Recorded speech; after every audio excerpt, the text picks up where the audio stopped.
Welcome to Batcast 66. It's the podcast where we watch an episode of the 60s Batman show every other week, every week, I don't know, and we talk about it.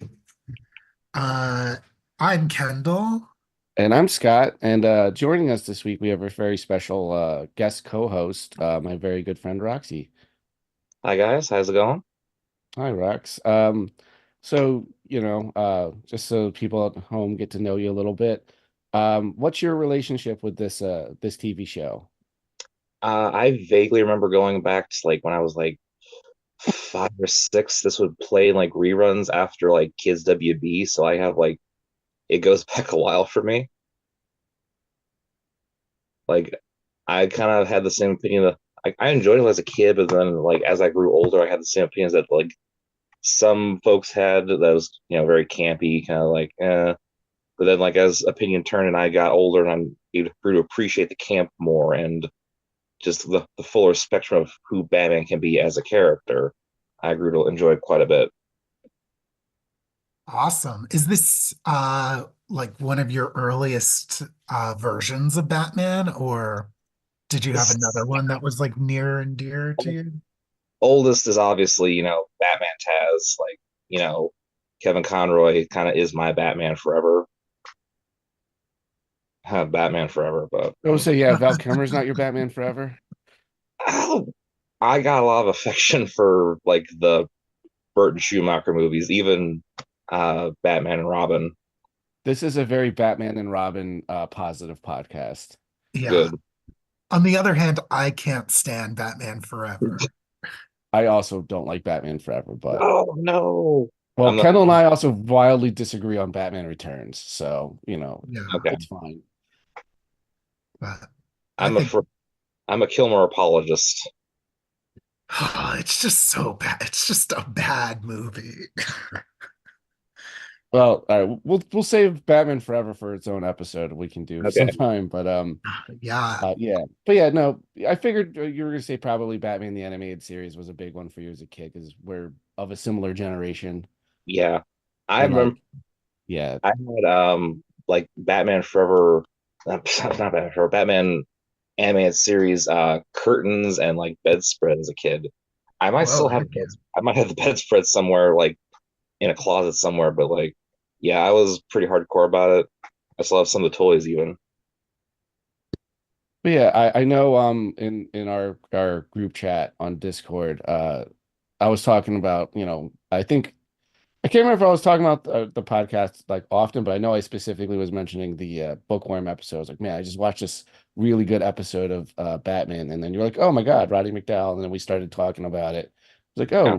oh, you're really into the show. You should come on sometime. So I asked you like what if you had any specific episode or like villains you wanted to do. And one of the ones you said was King Tut, and I was kind of curious if you could elaborate why you were interested in maybe doing a King Tut episode. All of like the original villains for the show, I thought it's like him and Egghead are the two big ones usually people talk about, and they're just a lot of fun. Like because on the one hand you got you know Egghead's Vincent Price, so he's always fun, and then Victor Buono, I believe is I'm I'm not sure about this pronunciation, but like he's a lot of fun as King Tut because he's not only just kind of a big goofy campy villain, but he has like moments of like genuine menace. Like in the previous episode, the Curse of Tut two-parter, like he drives one of his henchmen like permanently insane. Like Yeah. that's kind of nuts for like such a goofy show like that. Like Yeah, sometimes the show gets like dark out of yeah, nowhere. like in the first two-parter, Jill St. John falls into the fucking. Sorry, I can't. I was to You say can that. cuss, it's fine. Okay. Yeah. Uh, it falls into the atomic pile, and it's like, what? What the hell? Oh, we Yeah. talk about that all the time. It has been a minute since we brought it up, though. Yeah. So I'm glad you did. Yeah, I feel like within every 6 episodes or so we have to bring it up. Because it's not only is that like an insane thing to do, and then Batman makes a joke about it, like right They, after. Yeah, he's they like, I forget what he said. Do you What remember what a he said, Kendall? What a way to go. Yeah, what a way to go because there was go-go Oh my dancing in the God. first half. Oh my God. Um, but no, yeah, I was watching this. I was like, yeah, he's the right camp, like level of camp and like silly and menace at the same time. Because we'll get into more detail as we break down the episodes. But just as a brief thing, like man, after the minstrel two-parter we just did, what a re-energizing couple of like what a re-energizing episode this was for me. I was like, Yeah, oh yeah, Batman's really fun. yeah. No, Tut's a lot of fun. So Yeah. good choice, Roxy. Thank you. Yeah, yeah, you mentioned that, and I was like, well, we got a Tut one coming up, so we're trying to get the schedule figured out, and was like, and there's some of the other episodes you mentioned you may wanted to do like is relevant to this one as well. But I guess we'll talk about that when we get to that scene. Yeah. But anything else we Anything want to go else? over before we get into it? Nothing I can think of. All right. So today we're talking about The Spell of Tut. Hmm. It's season 2, episode 7. Written by Robert C. Dennis and Earl Barrett. Scott, do you recognize those names at all? I never recognize anyone's name. Yeah, I don't recognize their names The only either. one whose name I ever remember is Lorenzo Semple Jr. Yeah, well, because he writes the good ones. Yeah. And it's directed by Larry Pierce. Another name I do not recognize. Yeah, I wouldn't be surprised if there's just like a rotating like stable of directors that just kind of like come in and shoot it. Because sometimes, like, I think this episode, these two episodes, this one especially has a lot of like interesting like shots and like directorial stuff, versus like last two episodes were very like flat and kind of not very dynamic. Like they just kind of came in, shot stuff, and then like left. It just kind of sucked. Yeah, Um, but this one is fun. So let's get into it. It's midnight in Gotham City, and yeah, we see King Tut, the man of the hour, right at the episode's opening. He's feeding his pet crocodiles. yeah, they are really bad animatronics. They look like straight out of the Rainforest Cafe. Oh yeah. Um, I love when shows like intercut like nature documentary footage or something with Yeah, they like have like one crocodile like snapping shot that they use like three or four times. That good B-roll. Yeah. yeah, and just like it doesn't even look like the video quality is like greatly different. Um, They used to do gags like that on Freakazoid, where it's like it cuts like, obviously it's like anime that does like, like like 30-year-old B-roll of like Yeah, stuff that's probably in the public domain that they can just use. yeah, exactly. I haven't watched Freakazoid since the 90s. dude, we should do a Freakazoid episode. Well, I have an idea what I want to do for April 1st. So, Okay, great. yeah. Um, so while Tut's feeding his crocs, two of his goons are in a penthouse attempting to break into a safe. Yeah. They're Um, breaking into Nick Fury's safe. yeah, so I, the I guy, had the exact same thought. I was like, it's old Nick Fury. And like they gave this guy like an eye patch and like made him very distinct. I thought he was gonna be a much bigger part of the episode. yeah, definitely like the coolest dude in who's ever been on this show. And he has a real gun, Yeah. like pointed at them. He's like, "Stop robbing me! I'm calling the cops." And then he goes to call them, and they just clobber him. Is this guy anybody? As far as I could tell, no, in like my research, As far as I can tell, no, like I couldn't find anything Yeah. either. So crazy. Like, what an interesting character to only show up in this scene. So, yeah, the two goons who their names are insane. Yeah, they have. I can't. I didn't write down their names because I was never going to spell it right. And if I It's did write that it down, I would never remember how to pronounce it. Amenophis Tufik. He's the one that has the or my name isn't like running gag, right? Yeah, yeah. Which is hilarious. Yeah, Eamon Nafis Tufik is two words. Royal Lapardy is one of them. Sethos, Royal Apothecary.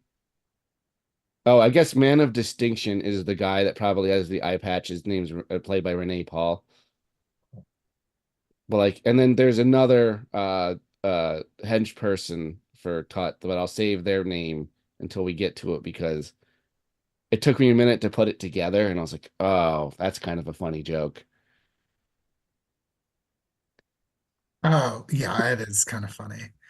Um, so anyway, they succeed in like breaking open the space, but this man of distinction is just like, catches them in the act, is holding a gun to them, and he's basically like, you all better stay still while I call the cops. And they beat him over the head with a lead pestle. Yeah, which will come back. Dun, dun, dun. Chekhov's pencil. Yeah. We cut forward to the morning or the next day. Oh Uh, yeah, he's in the Man of Distinctions in Commissioner's office, right? yeah. And he's got a bandage around his head, and he's like, you know, all they stole was some amber beads, and they hit me over the head with this lead pestle. God, I do appreciate Gordon. Like, he's like, okay, like they could make the cops a lot stupider, but they usually put together like, okay, it's this criminal. Yeah, because usually they put together that it's a super criminal and not a regular one, and that's when they call Batman. And I'm glad that they're like, they stole some weird Egyptian type jewelry. Like maybe it's King Tut, which they referenced. I think that he went sane again at the end of the last episode, and I was really excited. I was like, ooh, continuity. Like Dude, maybe he's back to being, his alter ego. this To the two-parter has a lot of continuity. There's a lot of it. I got really excited every time it happened. Because I don't know if you how much of the show you've watched recently, Roxy, but like there's almost never any like continuity callbacks. that makes sense for like the tone of the show. Like you probably wouldn't like go back to it that often, especially since it's kind of a like a basically a live action cartoon. So Yeah, that and tracks. I think this was before like reruns became like a thing. Because I know Star Trek was also in 66, and then that didn't start becoming a bigger hit until reruns were a thing. Yeah, Meanwhile, a suspicious secretary appears in Commissioner Gordon's office, encouraging him to take his vitamins. And I say suspicious because we rarely see. Oh yeah, we've never seen her. I don't think we've ever seen a secretary for him before, have we? I think like once we've seen one, and it It might was have like, been an incidental thing. I doubt she had any lines. yeah, it was not important at all. But this one they make a big to do about. And she's, over eager to say the least. you really need to take your pills. Yeah, Yeah. like leaning over the desk, like, It's like, well, I've never taken pills before, but okay. oh my God, there's so much like lack of like Batman is like anti-medicine. Oh, Yeah, oh no, he's almost not got an anti-vax kind of vibe throughout this episode. I didn't think not, about that. not the anti-vax Batman. Dude, it's kind of crazy. Um, anyway, I that's mean, he's right not to take strange pills from people he doesn't know. well, yeah, Damn, in Batman, this I thought you case, were but cool. when he's like, "Oh, I don't take medicine.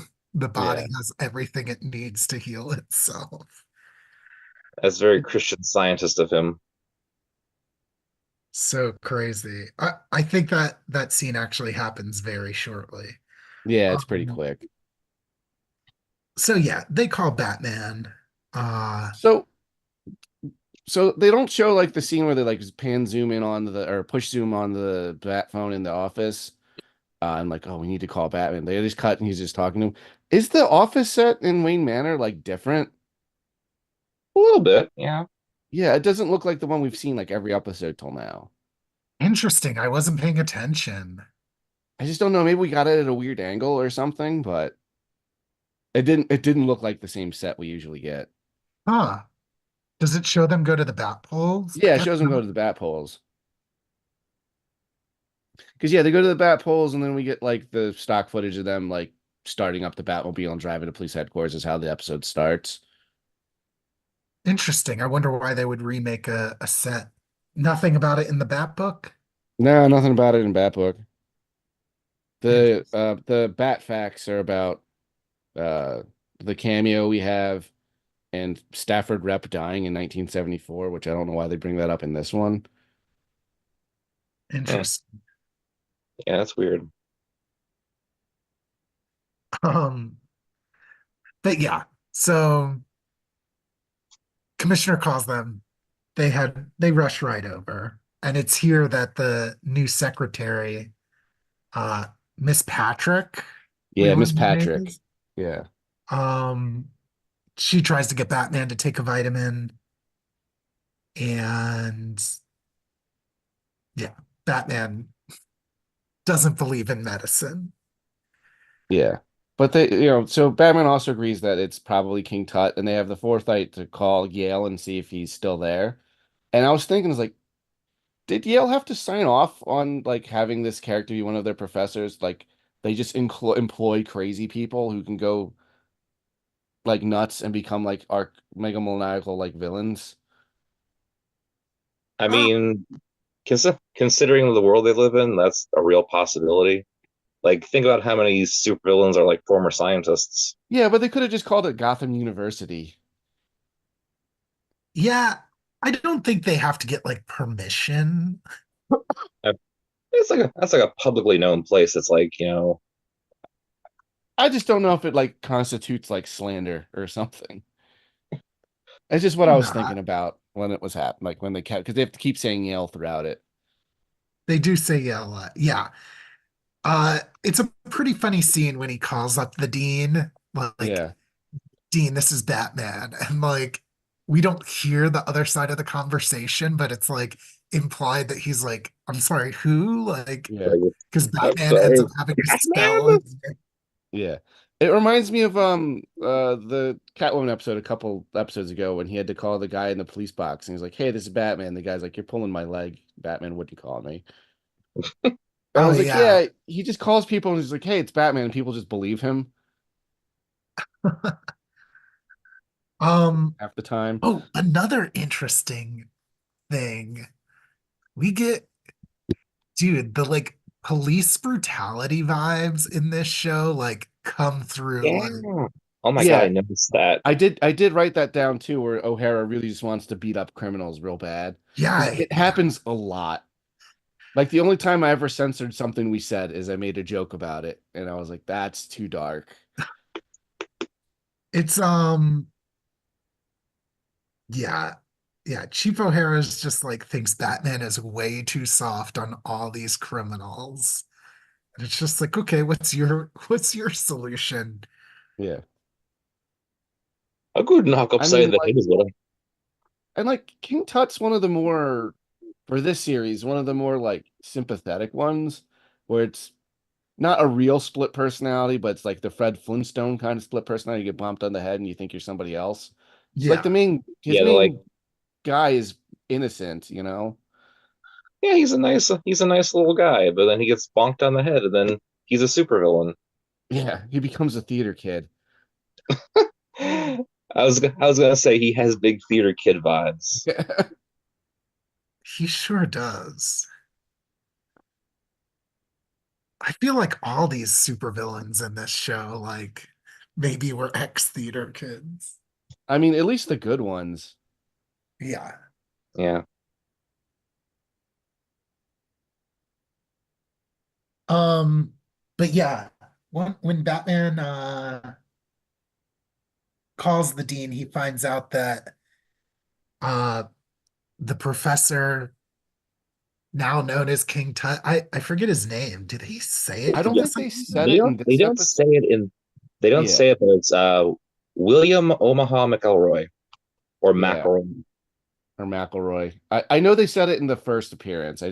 I I can't remember the names of anything, so thank you for knowing that. Yeah. Well, he fell off a podium and hit his head, and no one has seen him since. Uh, Seems irresponsible not to like report that, but This man needs a helmet. Yeah, yeah, for sure. Um, oh yeah, the man of what's he? The man of interest. That's what he's credited man of as. distinction, Man of distinction. He turned in the the lead pestle. yeah, that he was bonked over the head with. And they figure it must come from an apothecary. And apparently there's only one in Gotham City. Yeah, because well, Batman mentions like we know him as like druggists and all of these like the modern version. It's like, but there's only one place that goes by apothecary, and it's the Apex Apothecary Shop in like the Pyramid Building. So like, of course. Of course. Now I'm an idiot, and when he said the Pyramid Building, I thought it was gonna be a building shaped like a pyramid. It's just named that, which Yeah. makes more sense. But this it's disappointing though. Yeah, See, you would think that they would kind of scope out all these places like the old like abandoned amusement parks and stuff like that, and place yeah. like like the pyramid building, like, hey, so and so is associated with this gimmick. Probably keep an eye out on that. They like kind of cut to the chase in the Archer episode where they're like, well, they just like immediately like cross-reference like Robin Hood like named places and like, oh, he's at this archery range. That must be where he is, and they just go there and he is. Using that foresight. But like, I will say that it doesn't work on the Riddler because he's always somewhere in the sewers or like an abandoned power plant Yeah.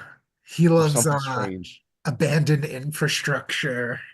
And he always takes over some sort of vermin themed gang. It's very strange for the Riddler. Hmm. Um, we get a quick scene where like Commissioner Gordon and Batman like both acknowledge Miss Patrick. Like Gordon can't stand her, which I think is funny. But it's all like very tinged in sexism. Yeah, Oh, I yeah. wanted to bring that up.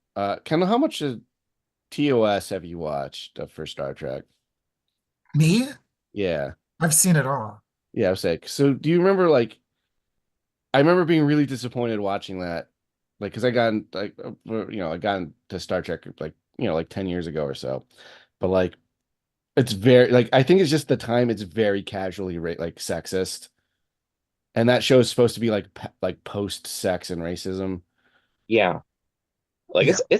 it's a big thing in like the last episode, like Turnabout Intruder, how like there's no female ship captains, which is like insane to think about. Yeah, especially because there is one in Enterprise, Yeah. Oh, which then is again, the character obviously is also insane too, so well, that yeah, makes but also sense. that show wasn't made for like 40, 50 years later, but like it's a prequel to that series. I don't know. It's I don't know, just that's just how it's just how shows in society was at the time. Yeah, like just because you're making something that's like set, Yeah. then like I mean it's like a work of fiction that's like Yeah. influenced by like your real world Yeah. setting. Like just because your intention is to make something that's beyond that, if you yourself are not beyond that, Yeah. it's gonna creep in. And Roddenberry was not beyond that, as we found out later. Oh, yeah, I don't really put Roddenberry on a pedestal. I think Star Trek got better after he was no longer with it. Oh yeah, Uh,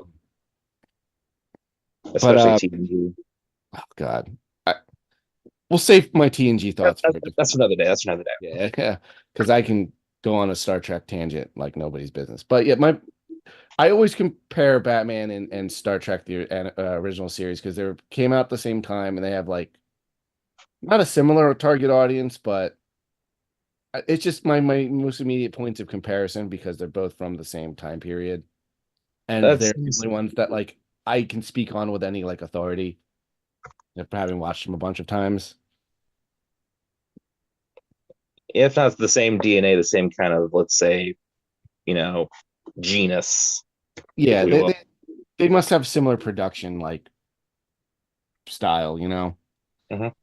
Um, but yeah, I did write that down in my notes. I did point that out. I was like, oh yeah, it's just how the time was. Yeah.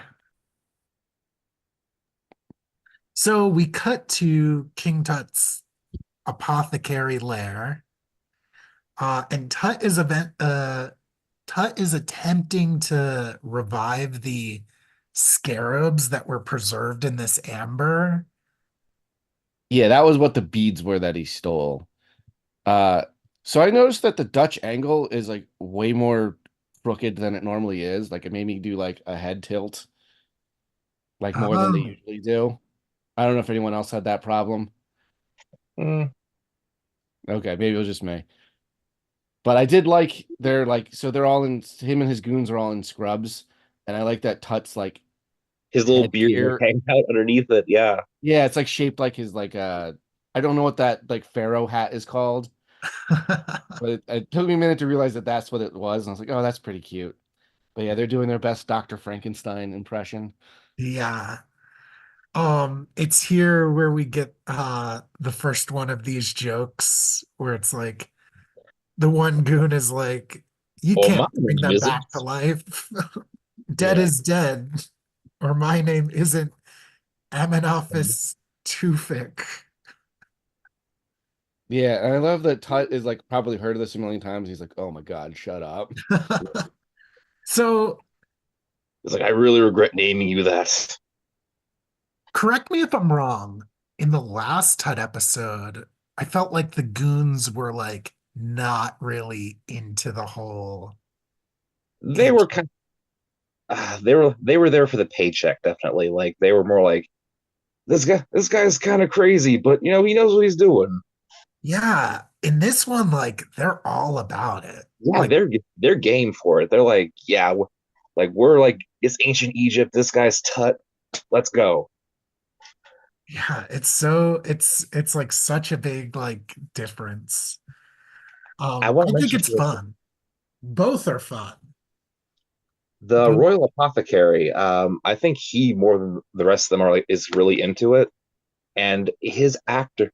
I noticed that he was kind of giving him more than the other ones were, and I really liked his actor because I was like, he's very familiar, and I've got like I've seen a lot of media, like a lot of movies, TV shows, whatnot. I'm like, okay, who is this guy? This guy is somebody.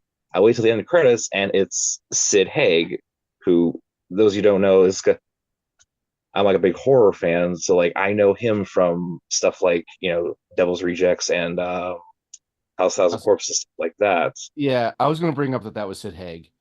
Yeah, oh whoa. so I thought that was neat. I was like, it's like baby Sid Haig. I know, yeah, we've seen a couple of like early like celebrities like oh my God, the Catwoman one had like one of the early appearances of Josh Brolin's dad. I can't remember his first name. James Brolin. Yeah, James Brolin. Yeah, Yeah. Yeah, that was fun. It is fun like seeing people show up here that we get a lot of like people who are already established having guest spots in the show, but it's I think yeah. even more fun to see like people just getting their start in the show. Oh yeah. And he's having the time of his life. Oh, for sure. Yeah, he goes all in. So yeah, they're attempting to uh revive these scarab beetles. I think they say they died about 4,000 years ago. Yeah, something like that. I don't remember how long ago it was. It just was they're extinct. It's but except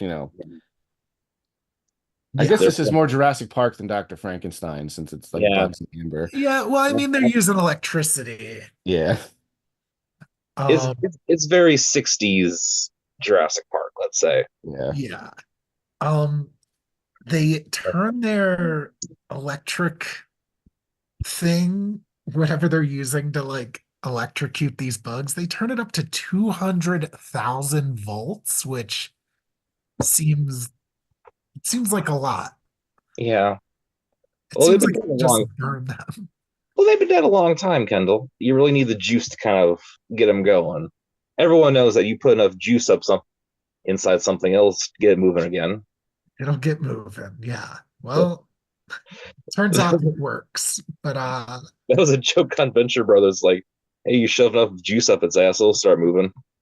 oh, I need to rewatch that. I feel I don't like think I ever finished Venture Brothers. It got really good at the end. Like Did it? the Because it had first two, such a long hiatus, I just kind of fell off. yeah, yeah, same. it was one of those shows that like would go on for. It was never like a year to year shows. They'd have like year gaps in between because they really like it was like mostly like two guys who did most of the writing and voice acting on it. And the guy who was like behind Adult Swim at the time, Mike Lazo, he loved the show, so he was like, "Fuck it, just give them like as much time as they need." But yeah, as soon as he left the company, they canceled the show. So Is there a movie coming out or did that come out? it I came think it out. came That was out. like Radiance is the blood of the baboon heart. It was basically like they took all the stuff that was supposed to be part of their season 8, which they had been pre-approved for, that got canceled, and they basically kind of like put all of it together into a movie. It wraps things up and answers like most of the questions that were still there. Fun. I'll have to do a rewatch. It's worth it. Like towards the end, like the art stock got really good. Like the writing got pretty tight. I A lot thought of it stuff. was always really tight and good. Yeah, it was like there's like some like aside from the first two seasons, which has a lot of transphobia in it, obviously because like Dr. Girlfriend, they moved past that and like I feel like once they got to like season 5 onward, like that was some like their best. Like it really hit its stride. Like and like you can't say that about a lot of TV shows where like towards the end of its run it got better and better. Yeah, I would say because of the communities we're plugged into, didn't the trans community officially like or formally forgive Brock Sampson for the transphobia in that show? More or less. Yeah. Like But I forgive. I I was forgive. gonna I don't say forget. one of my favorite early bits in that to link it back to this is when Dean would wear his Batman mask. Hank.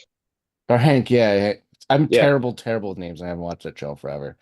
Uh yeah, Because he had yeah. like Hank wears the 60s Batman like costume, which is like the old 60s like flat plastic masks that like were it's terrible. got, and it's got like the bat logo on the forehead too. Like Yeah, it's Yeah, like perfect. Yeah. it's like the night is mine. yeah. I mean, that show was great for, Callbacks and stuff. yeah, Mhm. Oh yeah, to the 60s, you know. Comics it's and got things. Yeah, it's Uh got a lot of affection for that like '60s era like adventure show stuff. yeah, yeah. All right, so where do we leave off? They're reviving the Beatles or the yeah. Scarabs, right? So Batman and Robin, we cut to them and they're already climbing up to the apothecary because, of course, it's on the top floor of this building. Oh Of yeah. course, it Otherwise we has wouldn't be to. able to get an awesome cameo. Yeah. By Is the this only Green like Hornet. this? Yeah. Yeah, so it's kind of funny you got this episode because one of the ones that you were like, oh, maybe I could do the Green Hornet episode, and you kind of did Yeah, with this because yeah, it's Green Hornet and Kato, played by Van Williams and a young Bruce Lee. So we get another young actor in this one. Yeah. it's also very funny because like yesterday on TV when I was at work, they had Kill Bill on, which famously has the Green Hornet theme in it. Oh, I Um, didn't know that. it was like one of those like weird little things, just kind of serendipity, let's say. Yeah. Yeah, I mean Quentin Tarantino, I can see being like into like that kind of stuff. Oh yeah, like you can tell like he's kind of a Bruce Lee fan, even though like this famously like in the last movie, like you know they with with regard sorry It's all with good. regard with regard with regards to Bruce Lee, like he kind of portrayed him negatively in like his last movie. I was last his last movie Once Upon a Time in Hollywood still? Yeah, Yeah. Oh man, that was like years ago. yeah. Okay, I mean, I like Quentin Tarantino's movies, but like I don't like Quentin Tarantino. As a person, yeah, Yeah. I get that. So I don't keep up with all of his comings and or goings. He's got a very punchable face. And a very punchable personality. Yeah, Um, I can't punch a personality. I know. I can try, but But yeah, so Batman and Robin are like, hey, this isn't your city. yeah, and it's weird because they kind of reference them being like heroes, even though in the later episode, skipping ahead a little bit, it's like in continuity with the TV show is like them being publicly known as villains. Yeah, I was gonna say, isn't that I'm not a big Green Hornet expert, but like I know their thing is like they're They're disguised like they're interesting. undercover as criminals to like fight It's an crime. interesting gimmick, which brings back around to Venture Brothers again because they did have kind of their own version of the Green Hornet, the Blue Morpho. The hell's a Like Morpho? it's a Blue Morpho is a type of butterfly. Okay. That makes sense for them since they do a lot of butterfly stuff. Yeah, and no spoilers, but like it's related to another character on that show. Yeah. I'll go back. I gotta go back and rewatch it. Um, But but anyway, yeah, it's just kind of a fun little thing. Like they mentioned that's that they were on assignment from whatever their city's called. I honestly I've rewatched a couple episodes of the show, and for the life of me, I couldn't even tell you. Yeah. Yeah, Well, you they could be say more they're on detailed. assignment from the newspaper he works for. It's the something Globe. Oh Daily yeah, I think Daily Sentinel. his alter It's ego, I believe, is a reporter. Yeah. Britt Reed owns the newspaper, Okay. the Daily Sentinel. Okay. It's one of those things like I like the character, but I'm not that crazy about like anything the character's been in. It's really weird. I only really remember the Seth Rogen movie from a couple years ago and everyone hating that. Yeah, Oh, yeah, I didn't see it. I didn't see it it's either. it's Who not played great. who played Kato in that? Was it the guy from Harold and Kumar? It was not. It was. Let me double check this. Am I racist for having thought that? I think so. Yeah, You are. maybe. That was my thought. Yeah. Let me find But that I was racist or that it was Jade Harold and Kumar. That Chow. you were racist. Okay. Jade Chow. He's much bigger in Asia. All right. So Taiwanese Jay singer Chow, and the other musician. guy's name is John Cho. All right. And I didn't Yeah. watch the movie and I don't remember things very well. Hmm. Hmm. Anyway, Anywho, yeah, very fun cameo. I guess it will be silly to see how they don't line up when in however many episodes this season Green Hornet does show up again. Yeah. I do think it's funny after they close the window, Robin's like, what were they dressed up like that for? And I'm like, as someone who's walked around in that Batman costume, you feel very silly. Like there's no way to get around it. Well, you see, when you dress up in that Batman Yeah. costume, you're a nerd. When Adam Yeah. West does it, he commands respect Yeah. from Yeah, that's what we'll his say he community. commands. I just think it's funny because like Green Hornet and Kano is like basically wearing suits And domino masks. and then you compare like Batman and Robin. It's like how I don't know why they'll dress so crazy. Like we're dressed completely normal. Yeah. Robin crime fights in underwear like a sane person. Yeah, like who wouldn't? You need that flexibility. Yeah, get real Everything low. breathes. Everything breathes. Yes, that's a fun little scene. It's also one of the few ones I knew what they people were without looking it up. Oh yeah. Once we realized that that one was like Dick Clark, I knew who he was, but I didn't recognize him from the 60s. But yeah, so Batman and Robin get into the apothecary, and then Sid Haig as Royal Apothecary like kind of meets them in the front of the store and makes a joke about like, hey, it's easier to use the elevator. Wah, wah, wah. Yeah. So we get this scene where the Royal Apothecary is kind of like really trying to like sell that nothing suspicious is going on there, but In He's the really doing, yeah, he's it really doing the don't be suspicious dance. yeah, it's the most suspicious thing I've ever done because he's also dressed like an Egyptian guy, yeah. like, and they're looking for an Egyptian themed like crime guy. And eventually they just like give up on that, and then the rest of the goons come out to like have a fight. Yeah, yeah, and like I was a little disappointed in this fight because there seemed to be like I always say, like you can tell there's about to be one of those big Batman brawls when they enter a room and there's like lots of stuff you can like smash. And then when they pull out, like it doesn't seem like there's that much. Like there's a barrel they throw around, that's kind of it. Yeah. Um, and also like I don't, it's not the fault of the show. The show has a formula, but like I just wish there was something more to like the fight. And I felt this way for a couple episodes now. Like, Hmm. why do these people just think they can like win at like straight fisticuffs? I mean, because there's usually like a ton of them and there's just Batman and or Robin. And to be fair, whenever it's usually Robin, they usually win. Yeah, well, when it's just Robin. Yeah. But like, I don't know. Do you remember like the Mr. Freeze episode where like Batman and Robin single-handedly like Oh yeah. up like 15 dudes? Yeah, there was like 10 sets of Batmans and Robins, and they just clobbered them all.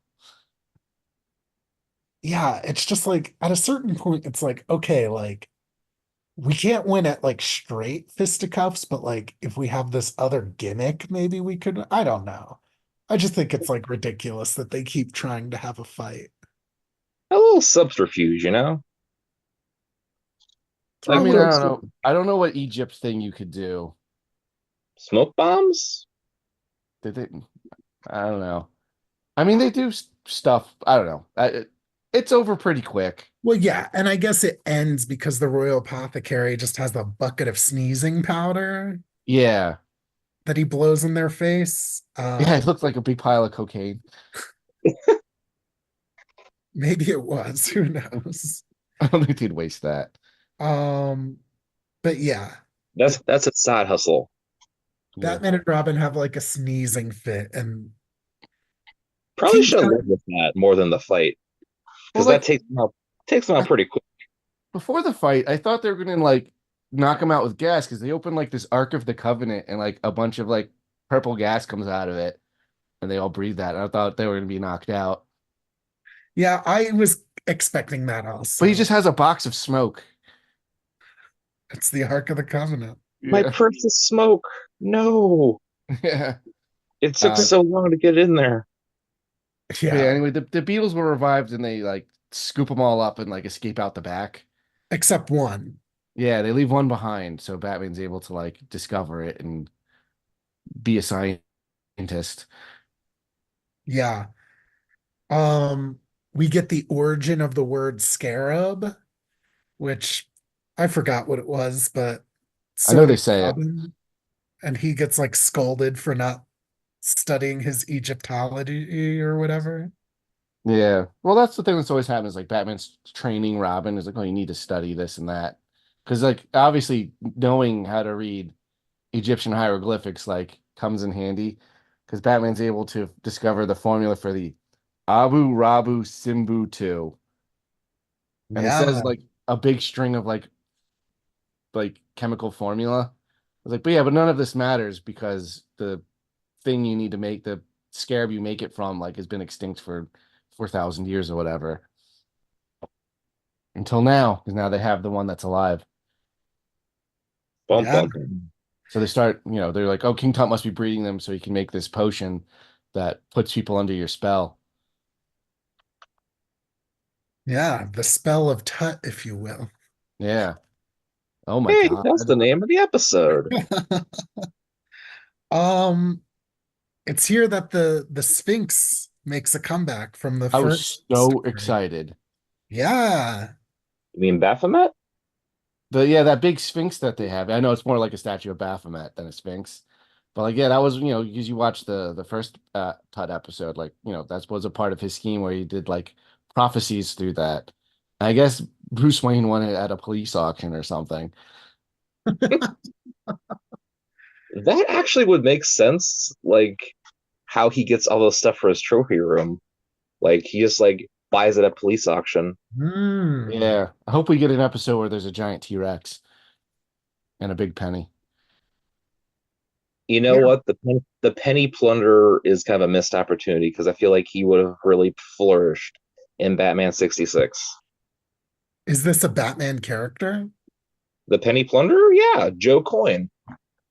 That's how Oh. he in the continuities that's not Two-Face, that's how he gets the giant penny. Ah. His whole gimmick was pennies. It's weird that like that has become an enduring Batman thing, but like I've never heard of that character. Yeah, same. I'm But he's got to I'm be a deep. Silver Age thing, so he probably was around at this time. There's a lot of Silver Age characters that I like look back, I'm like, how did they not use that? Because they used a bunch of other characters who were not like Batman villains, like the Clock King at the time was not a Batman villain. He was more of a Green Arrow villain. But it's Hmm. it's it's whatever. I'm like I'm like deep in the sauce. I've been soaking in the sauce of like DC Marvel like for years. So this is the stuff that's like in my brain. Yeah, I was Excellent. gonna say like I've speculated that a lot of these characters, like King Tut and like the Archer and those things, just like they happen to have access to like these themed props and sets and stuff. That So would make sense. just create a villain around that. Well, the Archer is actually a Superman villain. Is he? I didn't Believe it see or him not. as in anything. I guess maybe it's because I was looking just specifically with Batman stuff. Yeah. I can't imagine he gives Superman a lot of trouble. No.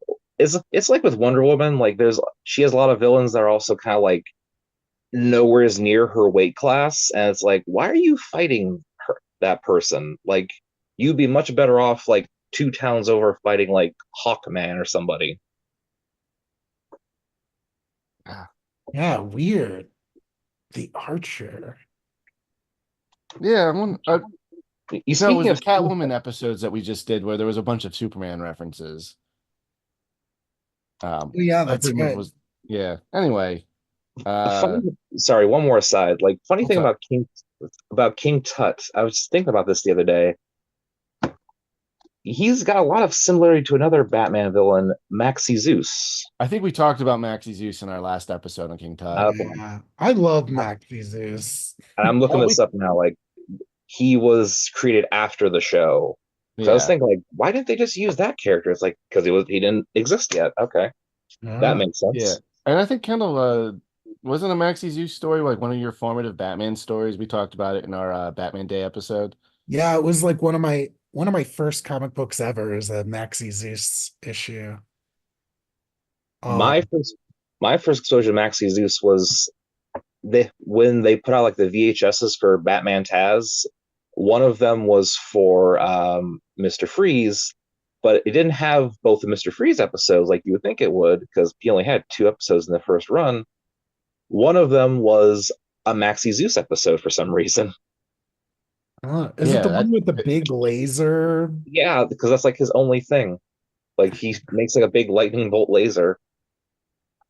And I guess whoever was like writing the tie-in comic for the show at the time must have really liked him because he showed up several times, yeah. I think he only had including one episode of the show.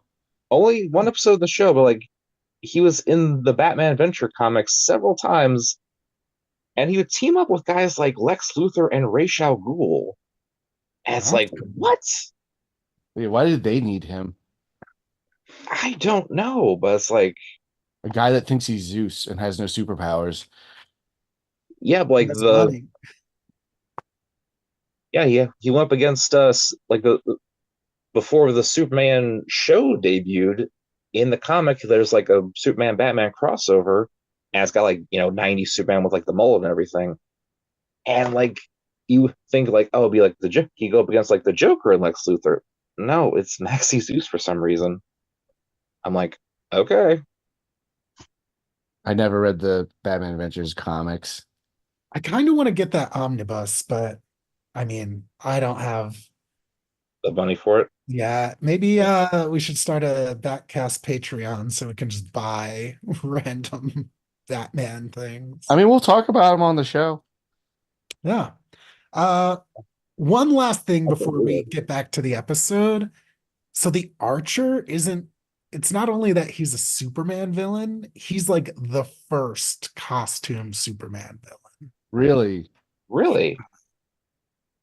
that makes sense. For Superman fought a lot of like gangsters and just like general crime people Yeah.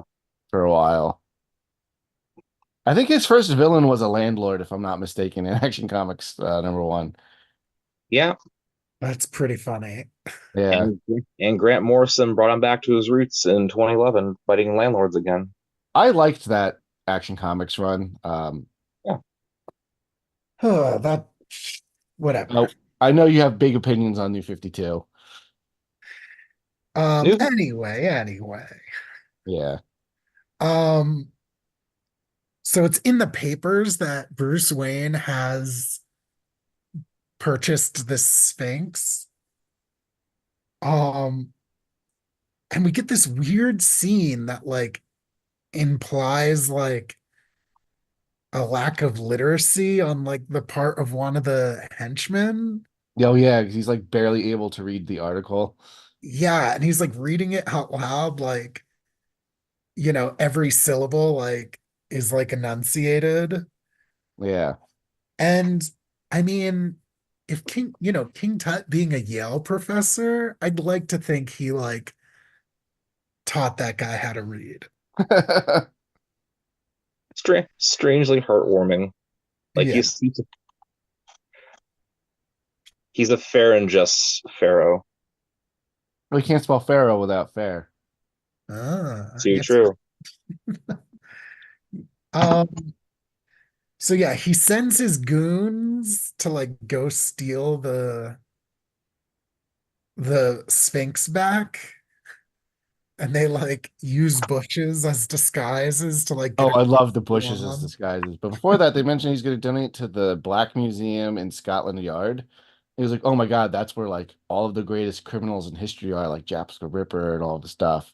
I'm like, you know what? I could see villains being kind of into that. Like, Oh, for sure. Yeah, yeah, yeah. That's like hitting the big leagues. That's like, hey, yeah. I'm immortalized forever. And so part of the ongoing discussion we're doing on this podcast is to find out like which of these characters is this Batman's like biggest villain. And like King Tut can kind of be in the running because He's he up had more there. appearances. Yeah, I know he's going to show up more, I but think he's got another one this season, and then like one more in season three. yeah. I know of the original characters, he's like kind of the one that like shows up the most. Yeah, Hell Because yeah. usually they're like one and done. I think Egghead's in 2 episodes. yeah. But yeah, so I just thought that was cool. So inside of the Sphinx, Robin is just like waiting. They're doing like a Trojan horse maneuver. Yeah. So like Robin hides inside of the Sphinx and allows himself to be taken, but he's in like communication with like Batman. And we get of like Bruce and Alfred inside the manor. And like, oh, what does Bruce say? He's like, my young ward and I are going fishing again. Like, I forget what it was. I should have wrote it down. Did anyone else get that? No. No, Oh, sorry. so good. It was so good. Um, but yeah, just like making comment on how like they're always using fishing as their excuse to go crime fighting. Oh, okay.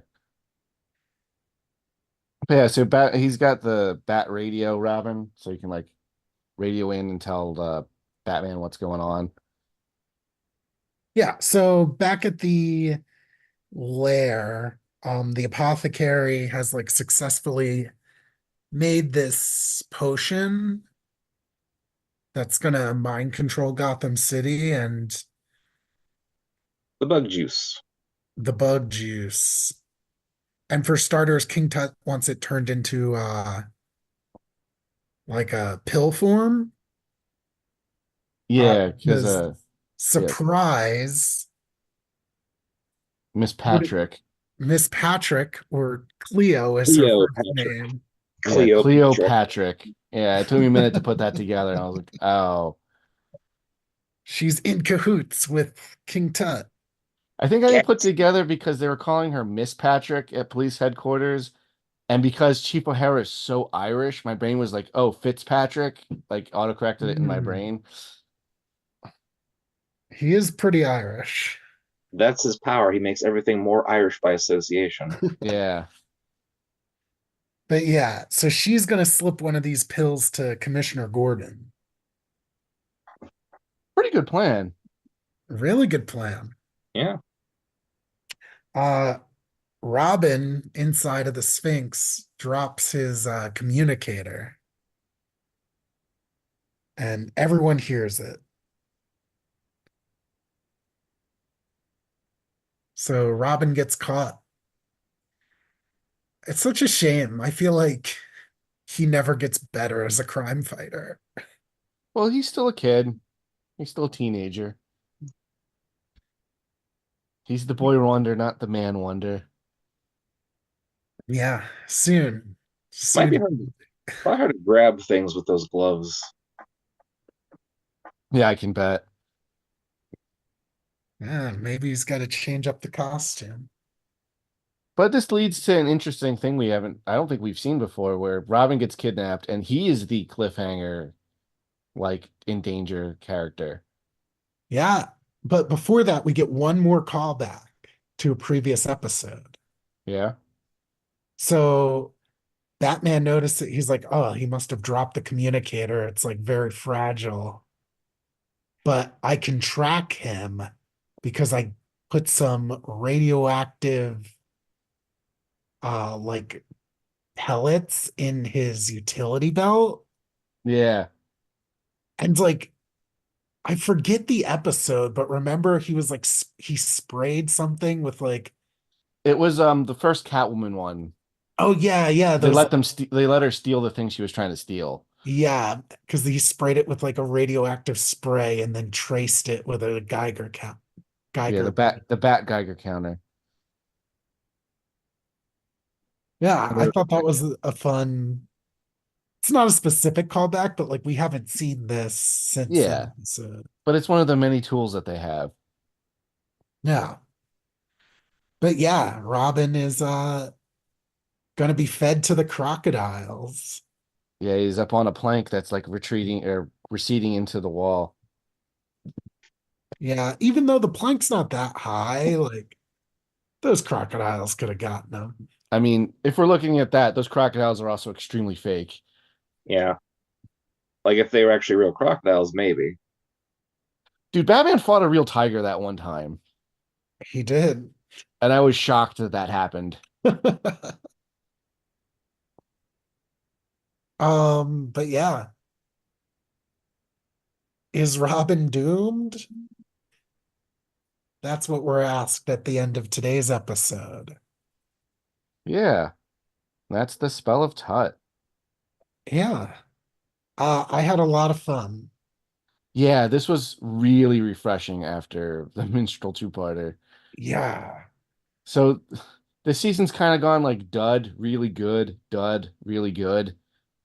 And if he keeps doing that, I don't know if I'll be able to handle all the whiplash. Yeah.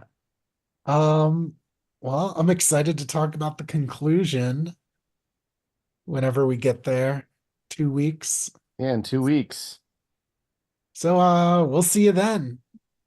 Same Batcast time, same Batcast channel.